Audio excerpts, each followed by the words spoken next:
ஒரே ஒரு வாழ்க்கை வரலாறாக வாழ்ந்துரு அப்படின்னு ஒருத்தன் ஈஸியாக சொல்லிட்டு போயிட்டான். ஆனால் இந்த வாழ்க்கை இருக்கே அப்பா, ஏதாவது ஒரு பிரச்சனை, ஏதாவது ஒரு கர்வ் பால் தூக்கி வீசுது நம்மளை பார்த்து. அந்த மாதிரி நிறைய சந்திக்க வேண்டியது இருக்குல்ல. உதாரணத்துக்கு வீரதீர சூரன் படம் ரிலீஸ்க்கு முன்னாடி நிறைய பேர் அதை பார்த்து இது ஒரு மிகப்பெரிய பிளாக் பஸ்டர் ஆகுது, ஐயோ என்ன இப்படி ஒரு படமாக இருக்குது, புதுசாக இருக்குது, ராவாக இருக்குது, மாசாக இருக்குது, இந்த வருஷத்தோட ஒரு மிகப்பெரிய படமாக அமையும் அப்படின்லாம் சொல்லி பயங்கரமாக சொல்லி எங்கள் எல்லாருமே ரொம்ப எக்ஸைட்டட் ஆக்கிட்டு போயிட்டாங்க. ஆனால் பார்த்தா எல்லாருக்கும் தெரிஞ்ச விஷயம், லீகல் ப்ராப்ளம்ஸ், ஹைகோர்ட் ஒரு 4 வாரம் ரிலீஸ் பண்ணக்கூடாது, இதை சால்வ் பண்ணலன்னான்ற ஒரு கட்டாயம், அந்த மாதிரிலாம் ஆயிடுச்சு.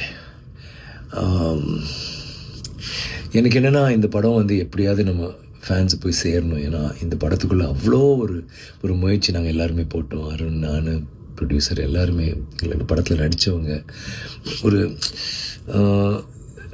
ரொம்ப நாள் பாரு எனக்கு என் ஃபேன்ஸுக்காக ஒன்று பண்ணணும், ராவாக ரஸ்டிக்காக ஆனால் மாசாக இருக்கணும், ரொம்ப ரியலாக இருக்கணும், ஒரு புதுசாக ஒன்று ட்ரை பண்ணலாமேன்னு ட்ரை பண்ணிட்டு தான் இது பண்ணோம். ஸோ அது வராத பட்சத்தில் ரொம்ப கஷ்டமாக இருந்துச்சு. அப்புறம் நான் யோசித்தேன், இது ஏதாவது ஒன்று பண்ணணும், நம்ம சினிமாவுக்காக நம்ம எது வேணாலும் பண்ண தயார், எல்லாருக்கும் தெரியும். இதெல்லாம் ஒரு மேட்ரான்னு சொல்லிட்டு என்னால் என்ன பண்ண முடிஞ்சதோ பண்ணி படம் வெளியில் வந்துச்சு.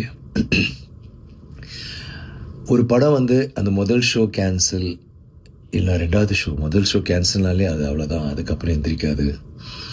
ஆனால் எங்கள் படத்துக்கு 2 ஷோ கேன்சல் ஆகி சாயந்தரம் தான் வந்துச்சு. அந்த ஃபஸ்ட் டே ட்ரான்னு ஒன்று இருக்குல்ல, அது கண்டிப்பாக பாதிக்கப்பட்டுச்சு.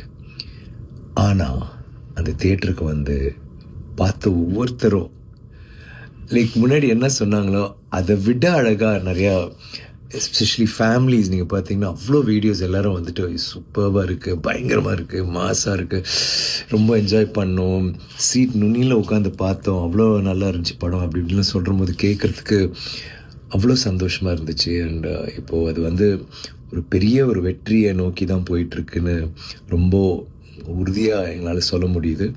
அதை நினச்சி பார்க்கும்போது எனக்கு நன்றி மட்டும்தான் எனக்கு உள்ளே தோணுது. உங்களுக்கு நன்றி சொல்லணும். இந்த படம் உங்களுக்காக பண்ண படம். இது